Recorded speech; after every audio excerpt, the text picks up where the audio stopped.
in that lineup, don't you think? Yeah, well, I think that's the thing. Like, if you lose Marner and you lose Tavares, those are two big holes in your lineup, right? Mm-hmm. And I don't disagree with you. I think it looks like you're going to have one anyway. So now two, yeah. And I mean, I have no doubt that that's one of the things the game theory that the Maple Leafs are doing is, if this, then what? And that's one of the big questions out there. Okay, so that's the latest in Toronto. How about the two-time champion Florida Panthers, Elliotte, who on Sunday enjoyed a second straight parade as well?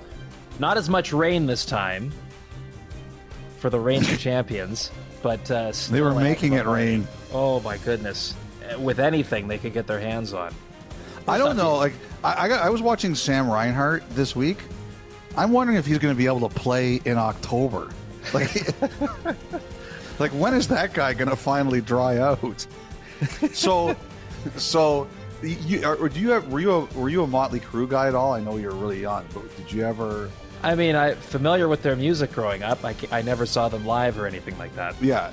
So Motley Crue, I read the book on Motley Crue. It's just an incredible book, and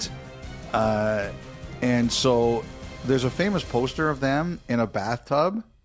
And I didn't know this until I read the book, that Mickey Mars, who was a key member of Motley Crue, now that I've read this, I can't unsee it, right?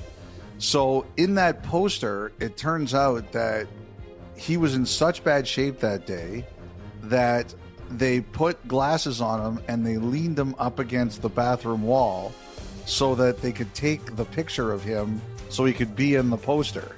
Okay? Like, I cannot believe Reinhart made it to that Dairy Queen the morning after one of those parties. He reminded me of that. He was like, just lean him up against the wall and stand him there. Oh, he was Weekend at Bernie's. He was he was at another fast food joint, right? Of course, Marchand was at the DQ, and Reinhart was at a different outfit altogether. Oh, he was. I just thought they were at the same one. Oh, I didn't realize that. They took the whole area by storm. It was a spread offense. No, my one connection to Motley Crue, the rock station in my hometown, they had Nikki Sixx had like a syndicated radio show that he did. Oh, really? I don't know if it appeared anywhere in the Toronto stations, but it played where I was. And so anyway, I got used to the voice, and it wasn't until years later that I realized that Nikki Sixx was the bassist from Motley Crue. He was an interesting radio voice up until a certain time in my life. So that's my connection to Motley Crue. I gotta tell you, just looking at Reinhart, I was laughing my head off. Those guys are having a great time. You got any problem with this? Because I think some people are starting to ask, like, what is too much? You got any problem with this? I don't. Like, they won. Yeah. Go celebrate. I understand it can get to a certain point where, okay, you want to be respectful through it all, but man, oh man, as I say, like I'm exhausted just following the playoffs. I cannot imagine playing in it, and then you actually win the thing, and to do it twice in a row. And I guess there's also, like, it was such a crunched, truncated celebration last year because of how late it went. Yeah. They're taking advantage of the extra few days, so good on them. It's like, you talk about being in good shape. The stamina that they are showing now may be more impressive than any other long road trip or the playoff grind itself. Well, we talked on the last pod about the real dislike, I think, between Tkachuk and that Oilers team. Like, I think that's very real because of those Battle of Alberta games. I would look at it this way. I always ask myself, like, how would I feel if this was happening to me, okay? So first of all, the celebration, I think leading up to the parade, do whatever you want, right? Like, I don't think watching the Panthers celebrate, whether it's Bennett saying 8 more years or anything like that, as long as you're not going over the line and doing anything illegal or anything like that, I'm like, hey, as you said, it is hard to win. You go celebrate, and I think the general majority of fans really love it. I think they like to see the way these players celebrate, and they like to see them human. As for some of the shots at McDavid and stuff, if I was on the receiving end, I would just remember. Like, I wouldn't feel like I wouldn't be begging anyone to leave me alone or stop making fun of me. Like, I don't care about that stuff.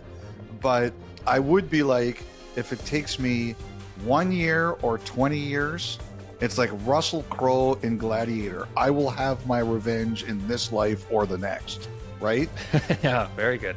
That's the way I kind of am about this stuff. Like, so I would just be like, okay, I will get my revenge someday. It may not be tomorrow, but it will happen eventually. Like, and I wouldn't complain about it. That's life in the big city. I would never complain about something like that. All right, so through all the celebrating, whether it's Bennett, but did you text him, by the way, really at 2:26 a.m.? Yes, I did. So that is true.